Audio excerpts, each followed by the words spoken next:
Morning बच्चों।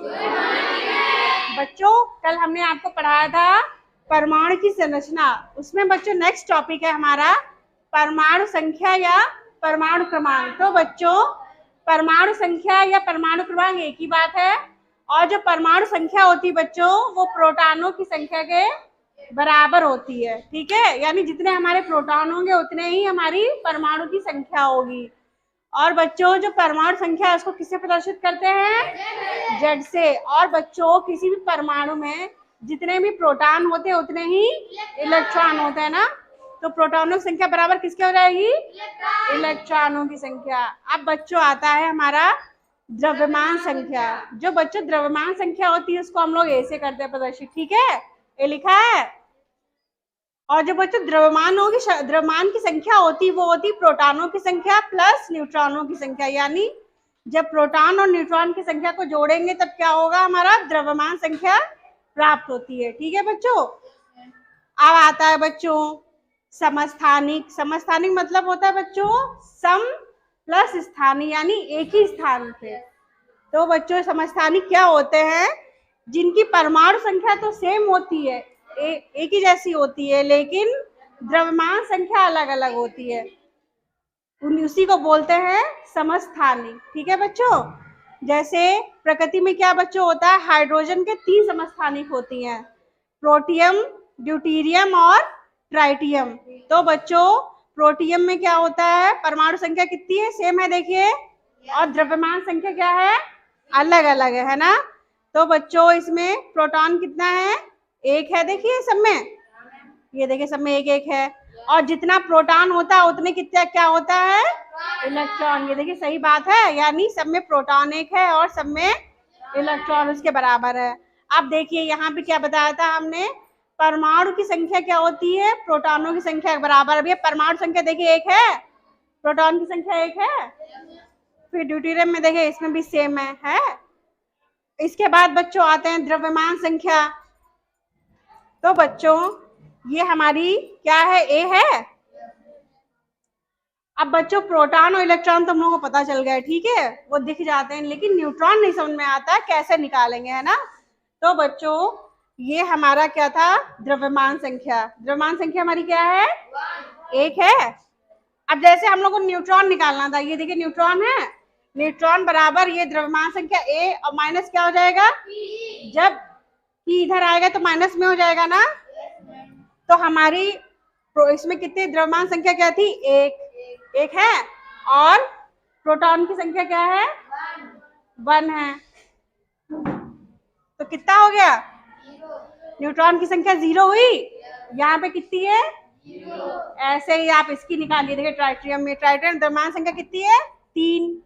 और उसके बाद प्रोटॉन की संख्या कितनी है? 1।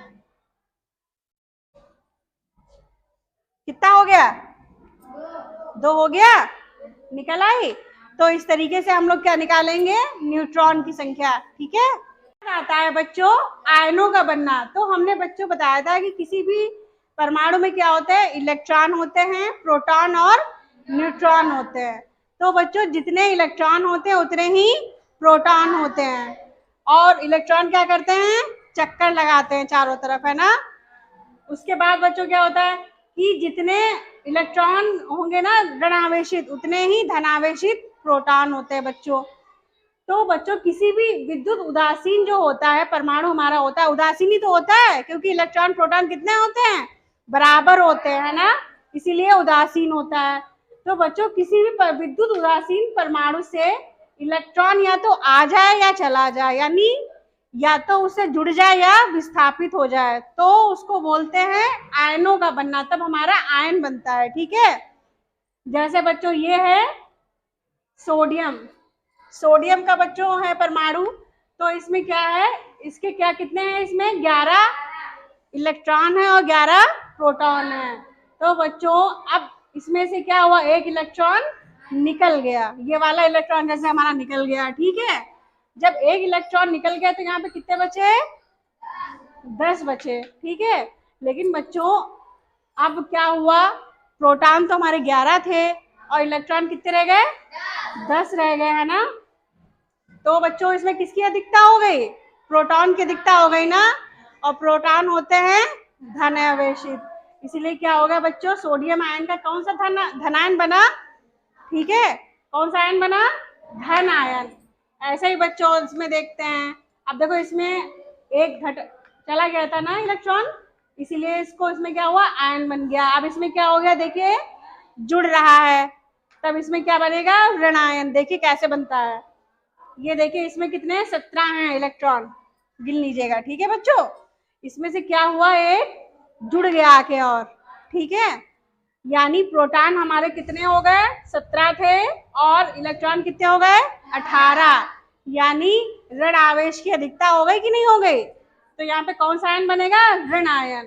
तो आया बच्चों समझ में, ये क्लोरीन का परमाणु था, यानी इसमें से इलेक्ट्रॉन गया और इसमें से जुड़ गया, दोनों ही दशा में क्या हुआ, आयन बने, लेकिन इसमें कौन सा आयन बना, धनायन बना, इसमें ऋण आयन बना।